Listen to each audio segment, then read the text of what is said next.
आज हमारे PM recording studio में लोकगीत गाने आए हुए हैं, जो कि खेसारी लाल के ट्रैक पे है, सुताला तनी कोरा पे। खाली हमरे पे रख ले ध्यान। गाने का बोल क्या है? खाली हमरे पे रख ले ध्यान। खाली हमरे पे रखेले ध्यान। कहाँ से आए हुए हैं, थोड़ा पब्लिक लोग को भी बताइए और कौन से स्टूडियो में आए हुए हैं। ठीक है।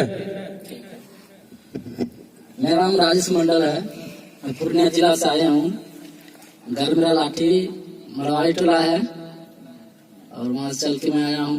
मैं यूट्यूब पे देखा था कि नया नया सिंगर आ रहा है, वो गा रहा है, बहुत लाइक देख रहा था, इसलिए हम सोचा कि हम भी चल के 2-4 गाना गा के देखें और इसीलिए हम आए हैं। आज गाना गाए हैं आलमगढ़ स्टूडियो और सब भैया बताएगा।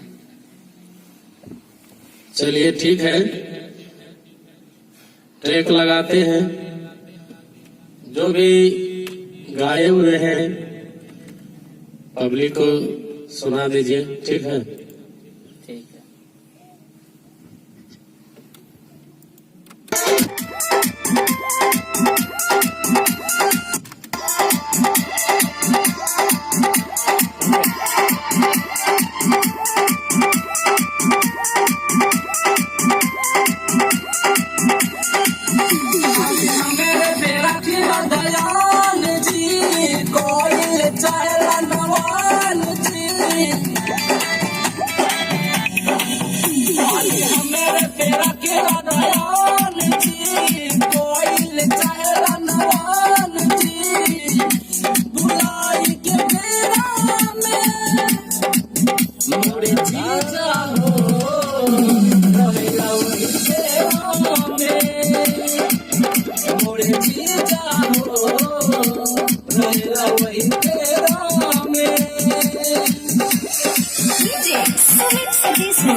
बाबू पूरा नहीं होई राउरी इच्छा जे रख ले बांध जुगा के बड़ा कर दे बुझबन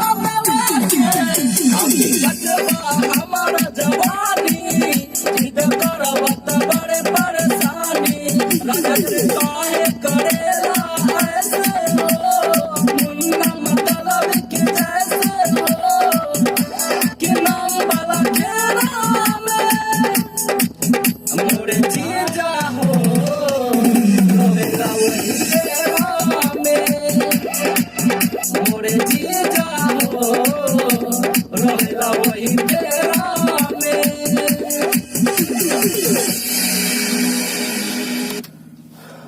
बोल दीजिए दर्शक को। बोलिए बोलिए।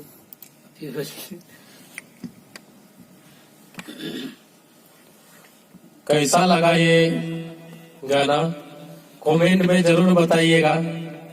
अगर हमारे ऑडियो वीडियो को आप पसंद करते हैं तो हमारे चैनल BM रिकॉर्डिंग स्टूडियो को